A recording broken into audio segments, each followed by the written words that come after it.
পাক রব্বুল আলামিনের আশিকিন জাকিরিন শাকিরিন মুহিব্বিন মুরব্বিন ইলম সমবয়সী যুবক বন্ধু এবং স্নেহের অধিকারীরা সৃষ্টির মহান স্রষ্টা দয়াময় আল্লাহ পাক রব্বুল আলামিনের দরবারে শুকরিয়া আদায় করছি যে মহান রব্বুল করিম এই ফিতনা ফাসাদের জামানায় আমাদেরকে সমস্ত বড়দের ফিতনা ফাসাদ থেকে বিরত রেখে এই দুনিয়ার মধ্যে শ্রেষ্ঠতম জায়গা মসজিদ জুমার নামাজ আদায় করার জন্য আসার বসা কোরআন থেকে কিছু কথা আলোচনা করার এবং শোনার তৌফিক দান করেছেন। এজন্য সেই মহান রব্বুল করিমের দরবারে শুকরিয়া আদায় করছি।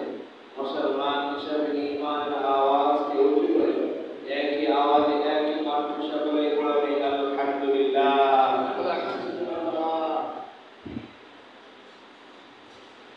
আল্লাহ পাক রব্বুল আলামিনের প্রতি শুকরিয়া আদায় করছি। রাসূল সাল্লাল্লাহু আলাইহি ওয়াসাল্লামের প্রতি দরুদ পাঠ করি। এই রাসূল সাল্লাল্লাহু আলাইহি ওয়াসাল্লামকে বলা হয় বিশ্ব মানবতার মুক্তির দিশারি, বিশ্ব মানবতার মুক্তির দূত, যিনি ধারায় আসায় আমরা সঠিক দিশা পেয়েছি, সঠিক দিন পেয়েছি, সঠিক ইসলাম পেয়েছি। সেই বিশ্ব মানবতার দূত হযরত মুহাম্মদুর রাসূলুল্লাহ সাল্লাল্লাহু আলাইহি ওয়াসাল্লাম। প্রিয় ভাইরা আমার, আল্লাহ পাক রব্বুল আলামিন আপনাকে আমাকে অত্যন্ত দয়া করে মায়া করে মেহেরবানি করে ভালোবেসে সৃষ্টি করেছেন। যে সৃষ্টি আর যে ভালোবাসার কথা, কেমন ভালোবাসা আল্লাহ পাক রব্বুল আলামিন আমাদেরকে বেসেছেন, কেমন দয়া আল্লাহ পাক রব্বুল আলামিন আমাদেরকে করেছেন।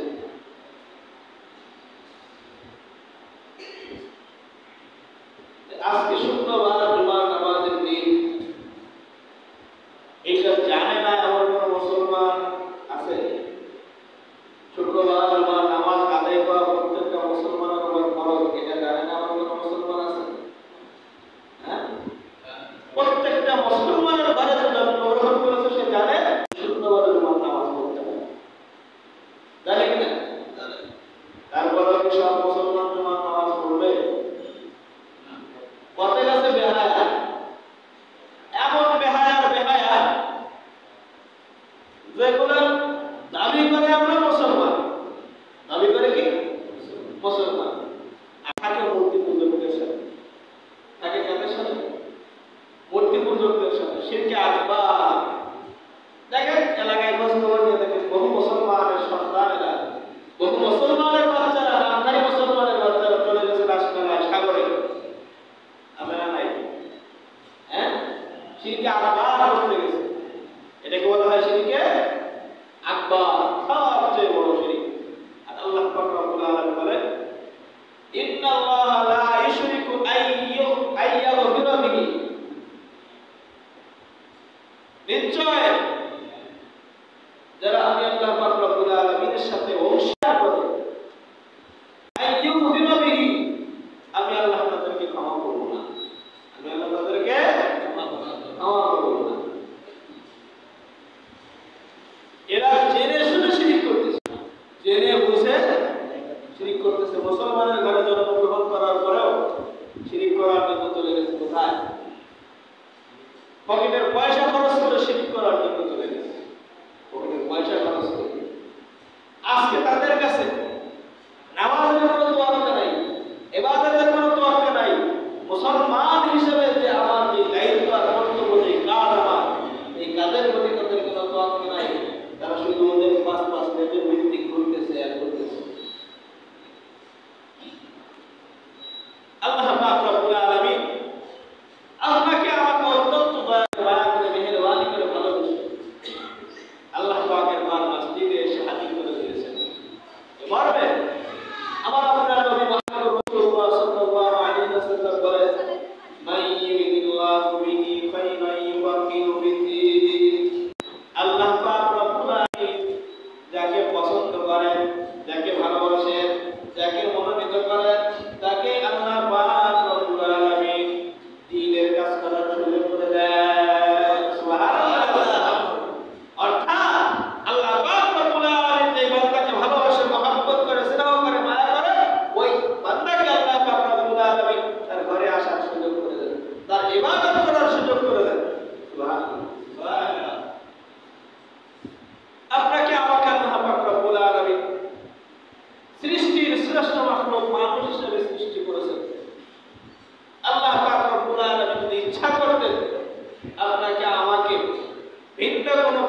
হিসাবে সৃষ্টি করতে পারতেন?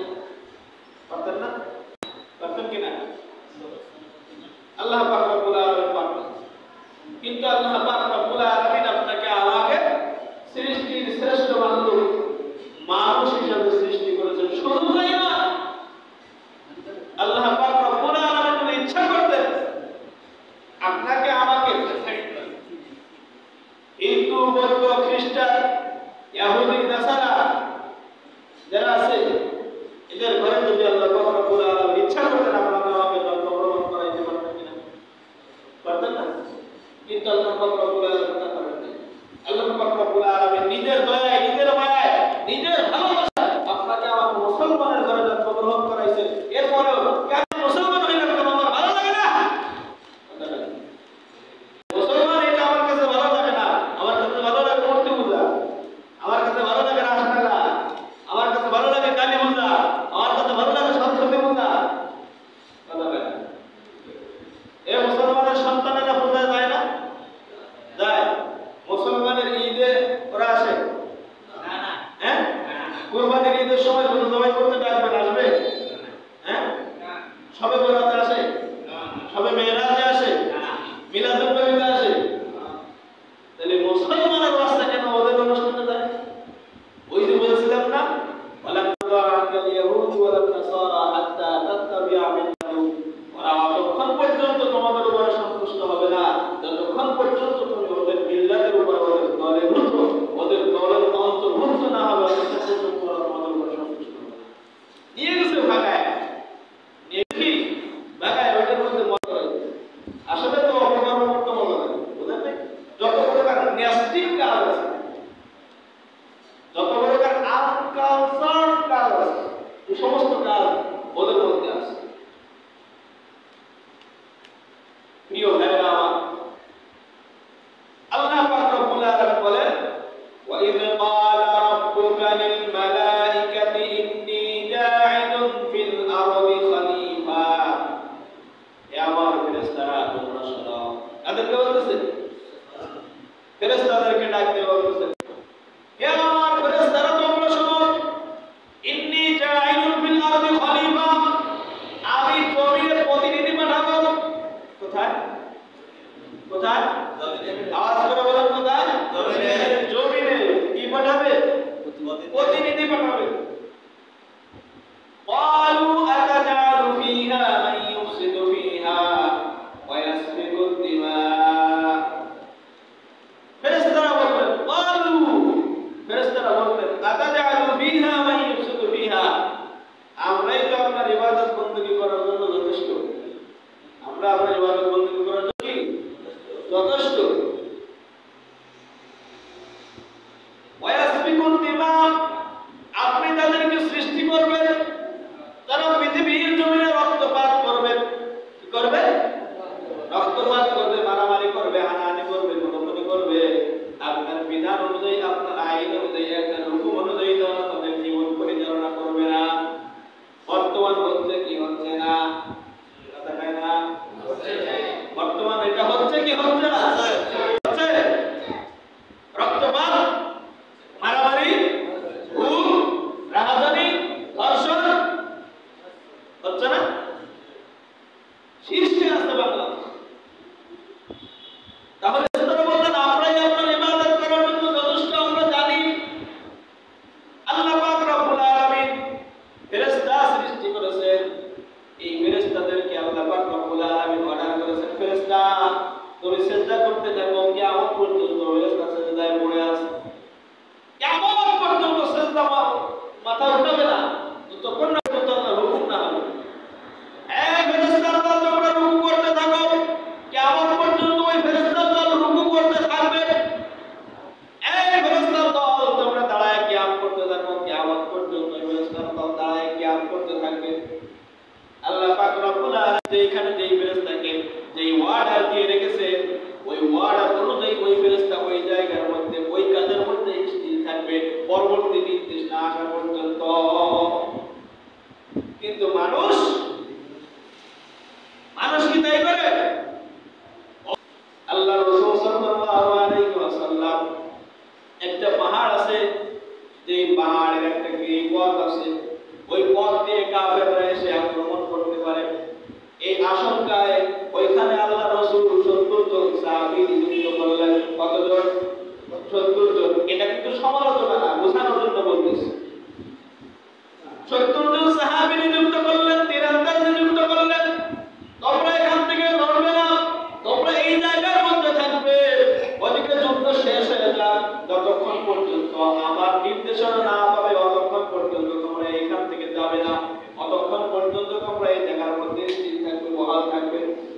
প্রথম অবস্থায় মুসলমানরা যখন বিজয়ের দিকে, মুসলমানের বিজয় যখন ঘনিয়ে আসলো, এমন অবস্থায় ওই যে 70 জন তারা মনে করেছে যুদ্ধ মনে হয় শেষ হয়ে গেছে।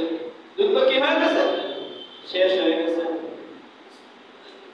এইটা মনে করে তারা ওই পথটা ছেড়ে দিয়ে তারা এসে গনিমতের মাল কুড়াইতে শুরু করলো। আর কাফেররাও সুযোগ বুঝে ওই পথ ধরে এসে এবার আল্লাহর নবী সহ মুসলমানদের উপরে চরমভাবে আক্রমণ করলো, চরমভাবে আক্রমণ করলো। মুসলমানরা শাহাদাত বরণ করলেন, যুদ্ধে পরাজয় বরণ করার পথে। পরবর্তীতে আবার হযরত ওমর ফারুক রাদিয়াল্লাহু তাআলা আনহুর কাছে যখন ঘটনা আসলো যে নবী মুহাম্মদ রাসূলুল্লাহ সাল্লাল্লাহু আলাইহি ওয়াসাল্লাম আর দুনিয়াতে নাই, ওমর ফারুক রাদিয়াল্লাহু তাআলা চিন্তা করতেছেন, যার জন্য দুনিয়া করি সে যদি দুনিয়ায় না থাকে তাহলে আমি থেকে লাভ কি? যুদ্ধ তুমুল বেগে যুদ্ধ শুরু করে দিলেন। আর মুসলমানদের বিজয় আসে। কিন্তু আল্লাহর রাসূলের এই কথাটাকে অমান্য করার কারণে মুসলমান কতটা ক্ষতিগ্রস্ত হয়ে গেল। ক্ষতিগ্রস্ত হয়ে গেল না? সাহাবায়ে কেরাম শাহাদাত বরণ করলেন, মুসলমান ক্ষতিগ্রস্ত হয়ে গেল শুধুমাত্র সামান্য একটা কথাকে অবহিত করার কারণে, সেখান থেকে সরে যাওয়ার কারণে। তো আল্লাহ তাআলা এরকম অগণিত হুকুমকে আমি ছেড়ে দিচ্ছি, সরে চলে আসতেছি। তাই সেই কথা ফেরেশতারা বলতেছেন, তারা তো দুনিয়ার জমিনে রক্তপাত করবে, মারামারি হাঁটাহাঁটি এগুলো তারা করবে। কাজেই মানুষ সৃষ্টি করা প্রতিনিধি, মানুষ না, প্রতিনিধি সৃষ্টি করার দরকার নেই। প্রতিনিধি সৃষ্টি করার দরকার নাই, আমরা আপনার ইবাদত করার জন্য যথেষ্ট। ونحن نسبح بحمدك ونقدس لك قال إني أعلم ما لا تعلمون। এই ফেরেশতার দল বলা আল্লাহ পাক রব্বুল আলামিন বললেন, قال إني أعلم, এই ফেরেশতার দল আমি যা জানি, আ'লামু আমি যা জানি, মা লা তা'লামুন তোমরা তা জানো না, আমি যা জানি তোমরা তা জানো না। অতএব আমার সিদ্ধান্ত হলো আমি পৃথিবীতে প্রতিনিধি সৃষ্টি করব, প্রতিনিধি পাঠাবো, এটা আমার সিদ্ধান্ত। সিদ্ধান্ত চূড়ান্ত। সিদ্ধান্ত কি? চূড়ান্ত। তবুও তোমাদের সাথে পরামর্শ করা দরকার, তাই করলাম। আল্লাহ পাক রব্বুল আলামিন যে সিদ্ধান্ত নেবেন সেই সিদ্ধান্ত কি আবার সরাই নেবেন? না, আল্লাহ যেটা সিদ্ধান্ত নিয়েছেন সেটাই চূড়ান্ত। তাহলে আল্লাহ পাক রব্বুল আলামিন ভুল সিদ্ধান্ত নিয়েছেন মনে হয় না, আল্লাহ পাক রব্বুল আলামিনের সিদ্ধান্ত সঠিক। পৃথিবীতে আল্লাহ পাক রব্বুল আলামিন মানুষ সৃষ্টি করার আগে কি সৃষ্টি করেছিলেন? এই মানুষ পৃথিবীতে সৃষ্টি হওয়ার আগে পৃথিবীতে জিন জাতি বসবাস করত। কারা বসবাস করত? আজও আছে না নাই? আছে। আজও পর্যন্ত জিন জাতি পৃথিবীতে আছে। এই জিন জাতির আগে কারা পৃথিবীতে বসবাস করত? তাফসীরের কিতাবের মধ্যে লেখা হয়, দুইটা প্রাণীর কথা লেখা আছে। একটা প্রাণীর নাম হলো আল-হিন, আর একটা প্রাণীর নাম হলো আল-ফিল। এরা পৃথিবীতে বসবাস করছে। হাজার হাজার বছর, লক্ষ লক্ষ বছর এরা পৃথিবীতে বসবাস করেছে। এরপরে জিন জাতি বসবাস করেছে।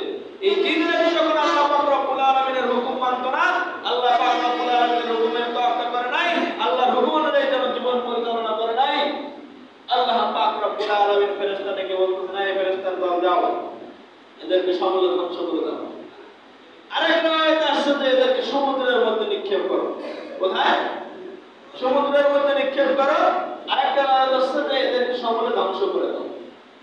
এখন আল্লাহ পাক রব্বুল আলামিনের অর্ডার অনুযায়ী আল্লাহ পাক রব্বুল আলামিন ফেরেশতাদেরকে জমিনে পাঠিয়ে দিলেন। ফেরেশতারা জমিনে এসে জিন জাতিকে সমূলে ধ্বংস করে দিলেন। ইল্লা একজন থেকে গেল। কয়জন? কয়জন? একজন। ইল্লা ইবলিস, কে আছে? ওয়াইদা ক্বালা রাব্বুকা লিল মালাইকাতি ইসজুদু লিআদম ফাসাজাদু ইল্লা ইবলিস। কয়জন আছে? একজন। সে কিন্তু তখন ইবলিস ছিল না। তখন কি ছিল না? ইবলিস ছিল না। এই এর নাম ছিল তখন আযাজিল। নাম কি ছিল? আযাজিল। এই আযাজিলকে নিয়ে যা এরা ছিল ছোট নাবালেগ শিশু, আর প্রচন্ড আবেদ। আবেদ বুঝেন? মানে সে প্রচন্ড ইবাদতকারী। কার ইবাদত করে? আল্লাহর ইবাদত করে। প্রচন্ড ইবাদতকারী এবং নাবালেগ শিশু। এরকম শিশু যদি আমাদের সমাজে থাকে, প্রচন্ড ইবাদতকারী আর নাবালেগ, তার প্রতি সবার আলাদা একটা নজর থাকে, আলাদা একটা ভালোবাসা থাকে। থাকে কি থাকে না? হ্যাঁ, এই বাচ্চাকে নিয়ে সবাই প্রশংসা করে কি করে না? এই বাচ্চাকে যেখানে পায়, যে অবস্থায় পায়, তাকে আদর করে কিনা? খাবার কিনে দেয় কিনা? দেয়। এগুলো করে। তো ফেরেশতাদের আযাজিলকে দেখে মায়া লেগে গেল। কি হলো? কথা বলে না? মায়া লেগে গেল। সব সমলে ধ্বংস করে দিয়ে ওই আযাজিলকে নিয়ে চলে গেলেন ফেরেশতারা আল্লাহ পাক রব্বুল আলামিনের দরবারে। আল্লাহ সব ধ্বংস করে দিয়েছে। একজন আছে। কয়জন আছে? একজন। বলে এটাকে রাখছো না? বলে আল্লাহ, এই একে তো নাবালেগ শিশু, তারপরে আপনার প্রচন্ড ভক্ত, প্রচন্ড আবেদ, এই প্রচন্ড ইবাদতকারী, এজন্য একে আমরা মারতে পারি না, আমাদের মায়া লাগছে। বলে আচ্ছা ঠিক আছে, যখন মায়াই লেগে গেল, ঠিক আছে থাক। থেকে গেল ইবলিস। ইবলিস থেকে গেল। এই ইবলিস ইবাদত বন্দেগী করতে করতে করতে করতে করতে করতে আসমান জমিন, হ্যাঁ, সব জায়গায় সেই ইবাদত করতে করতে, বিচারণ করতে করতে, একটা কথা আছে যে পৃথিবীতে এমন কোন জায়গা নাই যে জায়গায় ইবলিস চিন্তা করে নাই। এরকম একজন বড় আবেদ, এত বড় আবেদ আর কেউ নাই। একটা সময় এসে দেখা গেল আল্লাহ পাক রব্বুল আলামিন বলতেছেন মুআল্লিমুল মালায়েকা, সে হলো ফেরেশতাদের শিক্ষক। সে কি হলো? ফেরেশতাদের শিক্ষক, মুআল্লিম হয়ে গেল। তাহলে কত বড় আলেম হইছে? যে ফেরেশতাদের শিক্ষক হয়ে গেছে। কত বড় আলেম আর কত বড় আবেদ! চিন্তা করার বিষয়। এত বড় আলেম, এত বড় আবেদ হওয়ার পর এরপরে আল্লাহ পাক রব্বুল আলামিন যখন বনি আদমের বডি স্ট্রাকচার তৈরি করে জান্নাতের মধ্যে রেখে দিলেন, ফেরেশতারা যায় আসে দেখে একটা স্ট্রাকচার, এখনো রূহ দেয় নাই।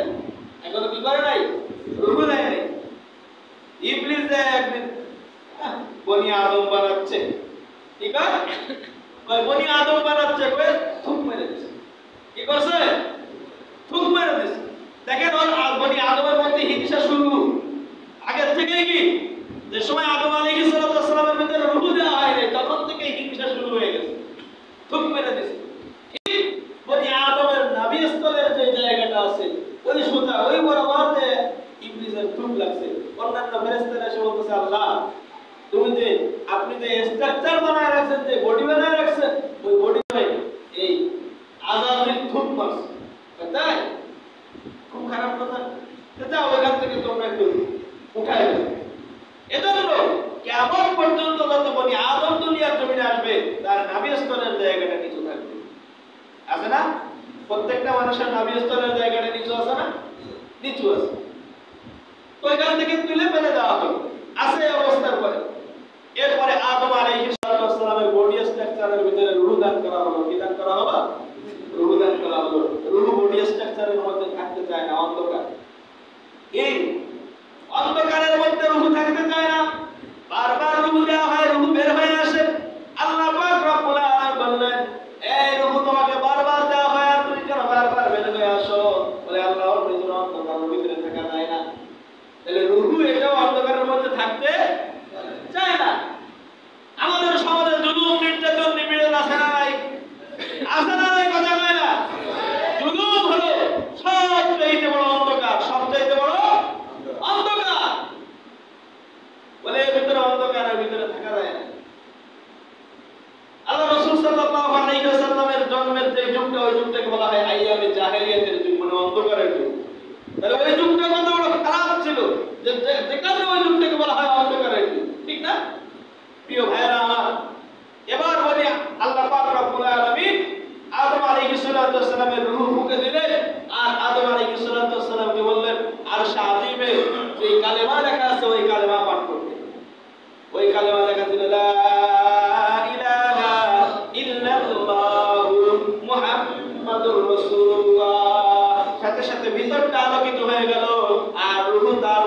বিদ্যমান হয়ে গেল।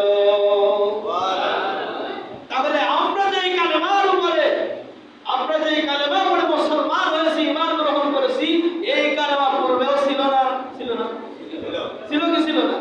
এখন যারা বলে যে পৃথিবীর সব থেকে পুরাতন ধর্ম হলো সনাতন ধর্ম, কথা বলে না।